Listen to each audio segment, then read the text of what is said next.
Hello, I'm Harish. I'm a developer advocate at Gaia, and this is your guide to getting started with Gaia. Before we learn what Gaia is, I'm going to take you through a quick journey or a recap of what AI is, what Web3 is, and how Gaia helps you leverage both these and build AI agents. So let's get started. Here is what we are going to cover today. I'm going to cover why AI in Web3. Then we are going to look at a quick introduction to Gaia and also what Gaia offers as a developer platform. Then we are also going to look at what to build with Gaia. What are some examples that you can use to build with Gaia? And at the end, we are going to see some quick demos of how you can launch your own AI agents using Gaia and then customize them, and also some ideas that you can use for all the Gaia hackathons going forward. So let's jump right into it. What is Web3? Web3 is decentralized web aiming to create more open, secure, and user-centric online experiences. Right? Web3 incorporates cryptocurrencies, tokens for transactions, governance, and also incentivizing network participants. We all know this, right? Data today is being taken from us, right? And AI is controlled by a very small set of people, which essentially is the problem. ML needs to be monetized, not us or the data, right? Here are in detail some of the concerns of today. One is censorship and bias. With centralized AI models, they often reflect on the biases of their creators, right? And lead to unfair and inaccurate outcomes. At the same time, control and governance. Centralized control essentially means that people make decisions that affect everybody who uses them, right? For example, if an entity launches something new, a new model, it will behave like how the entity wanted to be, but not like how you as a user wanted to be. Then there is privacy and IP issues, of course, where we lose control the moment we start interacting with an AI model or provide it with data. Then there are, of course, operational issues where centralized infrastructure can be a single point of failure, right? If they go down, everything we built on top of them also goes down, or everything we built or created using their services will also go down. And the last one is, of course, it is not cheap to run fine-tuned LLMs. These are some of the primary concerns as of today, right? So why AI and Web3? Let's get right into it. Decentralized AI. What is decentralized AI? In decentralized AI, AI models and data are distributed across a network, and this reduces centralized control and single point of failure. Second one is enhanced data privacy, which essentially means Web3 by default offers cryptographic protocols that protect user data while still allowing AI systems to access them. Third one is improved AI transparency. With blockchain, obviously there is auditable trains for AI decision making. Then tokenized AI services and autonomous AI agents. With tokenized AI services, AI capabilities can be monetized and accessed through token-based systems, potentially democratizing access for users. Then there is autonomous AI agents, which Gaia lets you build. Today I'm going to show you how to build an AI agent, but autonomous AI agents with Web3 infrastructure could enable AI systems to operate more independently, interacting with smart contracts and managing resources in an automated manner. And the last one is, of course, connecting AI and Web3 with an efficient decentralized marketplace for data and AI models. These are some high-level use cases of how Web3 and AI go together. Let's go to next. The next one is an intro to Gaia. What is Gaia? Gaia is a decentralized computing infrastructure platform that lets anyone, users like you, me, to create, deploy, scale, and monetize their own AI agents that reflect their style, values, knowledge base, and also expertise. With that high-level overview, let's see what Gaia has to offer, right? Gaia offers support for using any open source AI model. You can bring in fine-tuned LLMs or any custom model into your AI agent. There are opportunities to create AI agents that generate revenue through API and, of course, decentralized and economic model. Using all these, Gaia transforms decentralized AI into a network of living knowledge, integrating data, knowledge, and compute. Right. Here are some of the key features, like I mentioned. Decentralized AI infrastructure. Right. Gaia enables individuals like you and me to create and deploy AI agents. And the node architecture specifically provides high performance runtime, fine-tuned LLMs, and knowledge embedding model with a default vector database, a prompt manager, an open API server, and also a plugin system for external tools. You can use tool calling to call external tools. Gaia Domains is a collection of Gaia nodes organized to offer structured and reliable AI agent services to the public while load balancing and incentivizing for node builders. Web3 integration in Gaia essentially utilizes blockchain technology for payments, governance, and also creation of tradable assets like NFTs from individual knowledge bases and components. These are some of the key features of what Gaia is. Here is a quick overview of Gaia nodes architecture. In this, the node operator is the one running the node, who is bringing the proprietary knowledge base and also maintaining the node. You can see each node has a node ID and an API server that lets you do functional calling, tool usage, customized LLMs, has a vector database and multi-model embedding models that help eventually create the AI agents, right? And of course, through marketplace is where the opportunities are. You can create applications on top of your nodes or also build applications and algorithms for optimizing RAG, and also create custom workflows, do tool calling to build tools to perform external tasks using nodes knowledge base. When you launch a node on Gaia, it comes with a high performance runtime, which is WASM based. You can bring in fine-tuned LLMs. By default, you get 3 LLM and also Nomic Embed as the embedding model. Along with that, each node also has a vector DB and prompt manager where you can customize the prompts, and also if you prefer using any other vector database, you can bring those in. By default, Gaia offers Quadrant as its vector database. Each node, when launched, also comes with a OpenAI compatible API server, which works as a drop-in replacement for any of your existing applications, or also tools like VS Code using Code GPT or Cursor. You can use your nodes to power your experience if you are a developer, or you can also use the nodes in other tools, which I'm just going to mention in the next slide. Along with this, each node is also integrated with domains so that the nodes are structured into domains and there is better governance. At the end, last but not least, there is plugin system, which allows each node to do tool calling for external tool integrations. These are some of the primary things that you should be aware of so that you can get some ideas of what you can build with Gaia. All right, so quick summary of what Gaia is and what you can do. Like I said, Gaia is an open source developer platform. You can use PyTorch or Llama CPP to fine-tune your LLM. At the same time, you can use LangChain or Llama Index that can create a vector collection or the knowledge base that you want to bring to your LLM, and put these two together in the node so that Gaia can run the node service for you. Right, here are some tools that we already integrate with. I will show you just in a minute where you can find the documentation for all of these tools and how to use these tools with a Gaia node. But this is a quick overview of what Gaia offers. With all of this context in mind, let's get into understanding some quick terminology that I'm going to use for the demo, and also let's get into demos. All right, while the diagram looks a little complex, here is simple English explanation of what embeddings are. Embeddings are essentially words from your knowledge base or data that you are providing to the LLM converted into numbers, right? Essentially a numerical representation of words or phrases into numbers.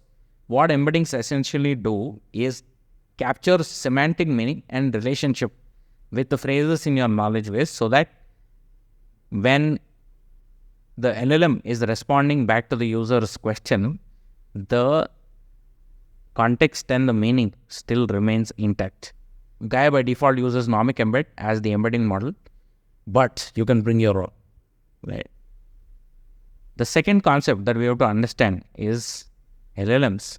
Before we talk about LLMs, it is important to understand that once embeddings are created, they are stored in what is called a vector database. Gaia comes with quadrant vector database by default. But if you prefer using Pinecone, you can bring that vector database and use in your AI agent. Imagine vector database as a shelf with multiple boxes. Like I said, numerical representation of words or phrases with similar words grouped together is an embedding. And imagine the boxes have similar words together so that LLM finds it easier to pull these when it is looking to respond to the user. LLMs are essentially smart storytellers. They're responding to the user based on the vast knowledge base that they are provided with. And like you can see on the screen, these are all LLM providers, some at the application layer, some at the infrastructure layer, but you get the idea. LLMs are smart storytellers that use the vector DB and the embeddings to create the response for users' questions smartly. Here is how a vector DB works, right?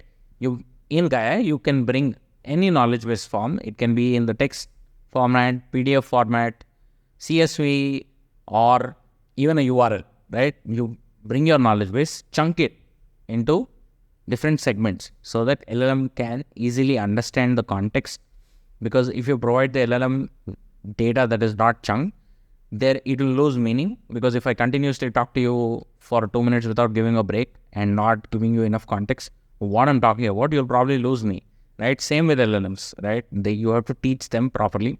You can use an algorithm to chunk your data, or you can do it manually depending on how large your data is, and then take this chunk data and provide it to the embedding model, which creates embeddings. In the case of Gaia, by default, like I said, there is Nomic embed, but you can use any embedding model or provider to create embeddings for your knowledge base and then store it in a vector database, right? Once this process is complete, you will use this vector database in your Gaia node. You can bring any vector database and use it in your Gaia node to power your AI agents. Gaia also provides a tool that is currently in beta, which generates embeddings for you by default. The embedding model essentially is also an LLM, but it only is fine-tuned to generate input sentences into a vector representation, right? Instead of generating a completion sentence as in answering like an LLM, regular LLM that you've used like ChatGPT, where you are getting a response in text format. Here, embedding models essentially are specially trained LLMs that turn input sentences into a vector representation, right? In the case of the web tool that we have that you can use to generate embeddings, we use Nomic Embed Text Model version 1.5 specifically. You can access this from tools.gaianet.xyz. I'll give the link to this in the video description below. But this tool helps you bring your chunk data, like you can see in the screenshot. There is a chunk text file. We give it a snapshot name. And when you make RAG, it'll create the embedding and gives you a JSON response. This tool also has an API, so you can automate this process without having to access the web tool. In the JSON response, you get an embedding URL, a snapshot URL, the batch size, and the context size. This will come in handy when we customize your AI agent node. All right, with all this information of what Gaia does, why AI and Web3 is relevant, what are some main problems in the current landscape of LLMs and LLM providers, we are here now to understand how to run and launch AI agents.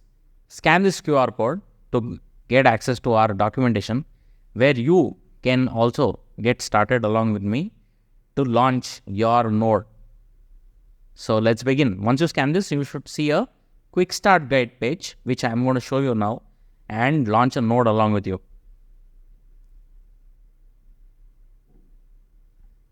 Before showing you the demo, you can also scan these two QRs to get a plain text file to knowledge base conversion, or if you have a markdown file to knowledge base conversion, you can access the documentation using these two QR codes.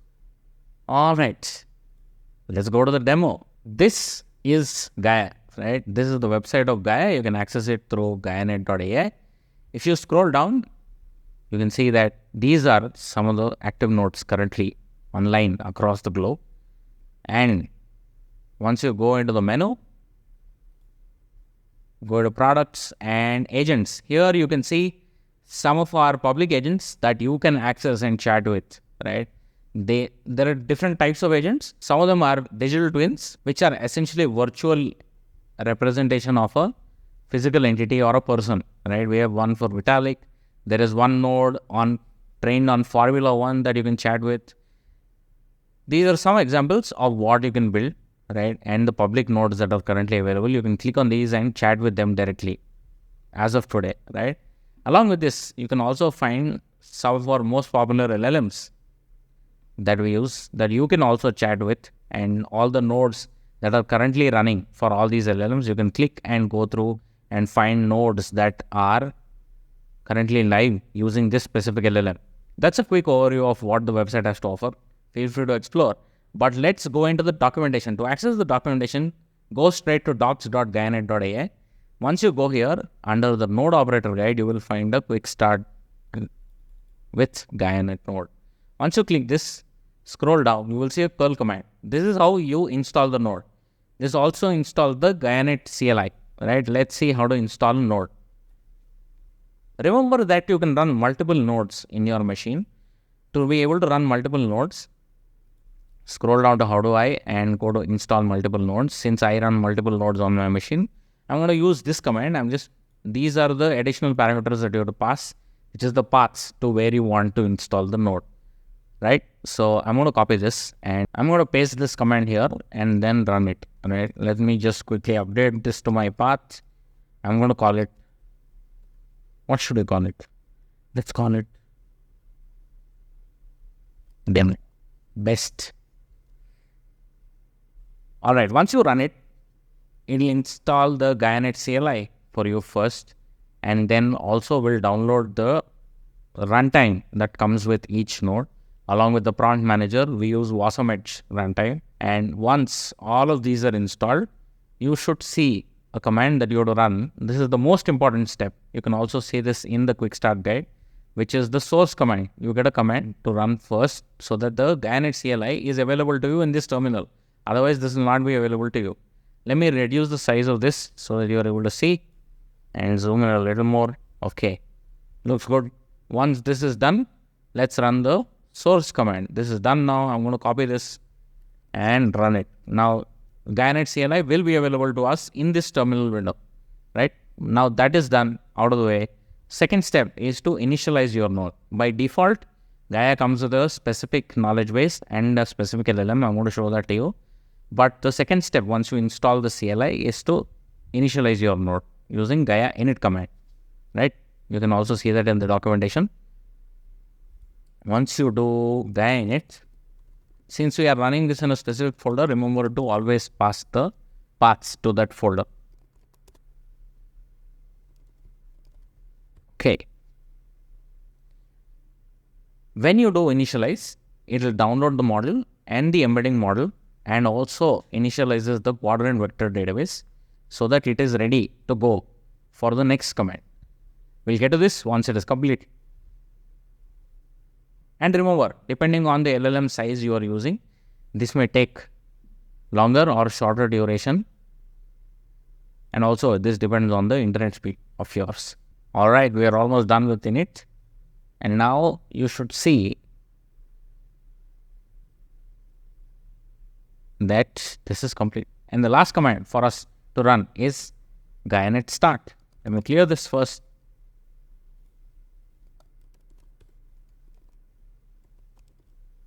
Start. Let me provide the path again.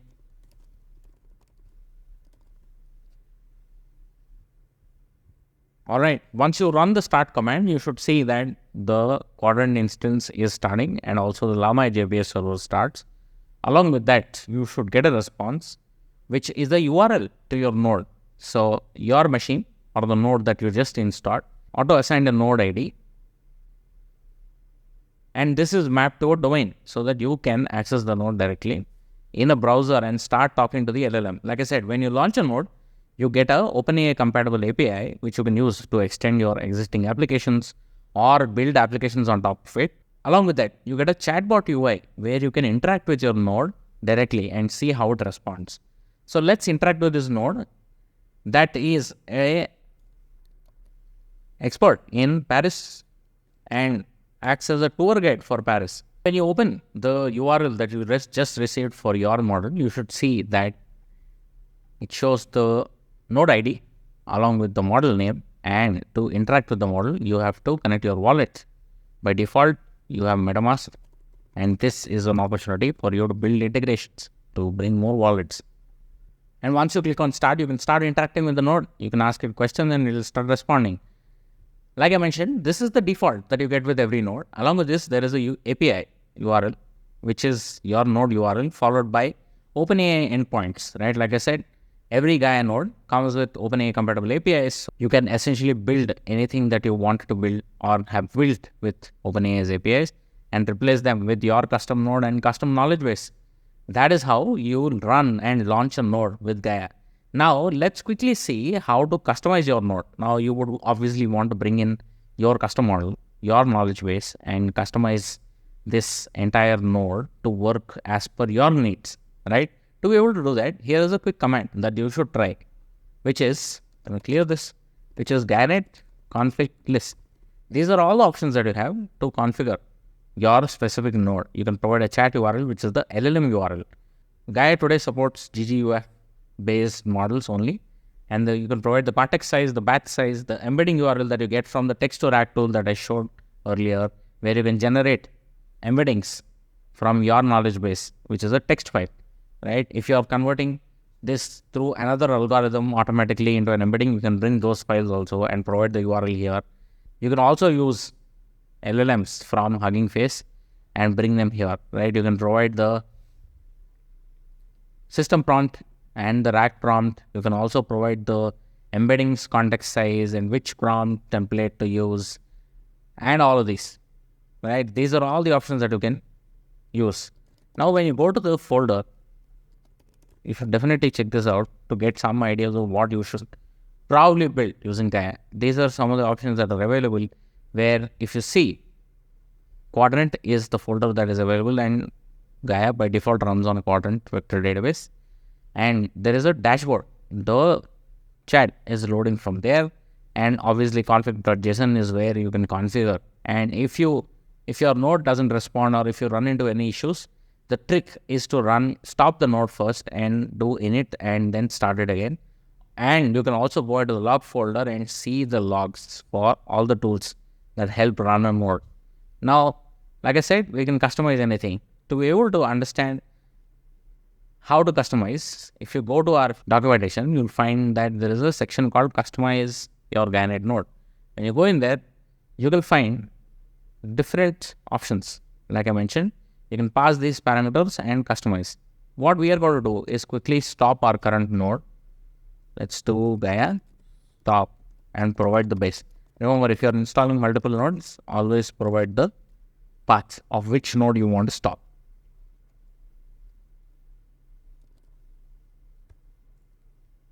Once this is stopped, here is an example of another knowledge base, which is an expert now in London. Earlier, we saw that our node is an expert in Paris. You can verify that by going to seeing what is the system prompt that this node has, which is you are a tour guide in Paris, France, and please answer the question from Paris visitor accurately. That's the default. This is the default node setting, right? Now, we'll stop the node. The next step is to customize your node. I'm going to use the same command. You can try using this command and then bring in your knowledge base, chunk the data, and then create an embedding for it. Get the snapshot URL, embedding URL. These are the two that you will need to provide along with the context size. Like you can see snapshot, embedding URL, context size, and the custom system prompt and track prompt. Let me copy this command and run this here. And at the end, I have to also provide the path because this is running in a specific folder for me, which is a different node, right? Once you pass this and click enter, you should see that the default values are now updated, right? It is updated to new URLs, right? The snapshot URL is updated, prompts are updated, and we are good to go. Now, the next step is again the same. You stop the node first, then initialize, and then start. So I'm going to initialize now. Ganet init is home. You can also change the model to a new model if you wish to. Like you can see in our documentation, you can see that you can also always pass chat-URL parameter to a new model. You can use Llama 3.1, which is the most recent one. If you have at least 16 GB of RAM on your machine, Llama 3 and 3.1 would need that capacity to be able to run on your machine. Right? Once this is done, the last step is obviously Gaia Stack.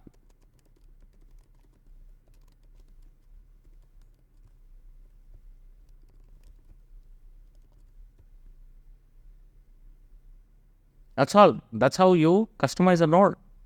You can check our knowledge base and see how to customize a node and go through all the parameters that you have to pass to be able to customize a node. Now, if you go to the node,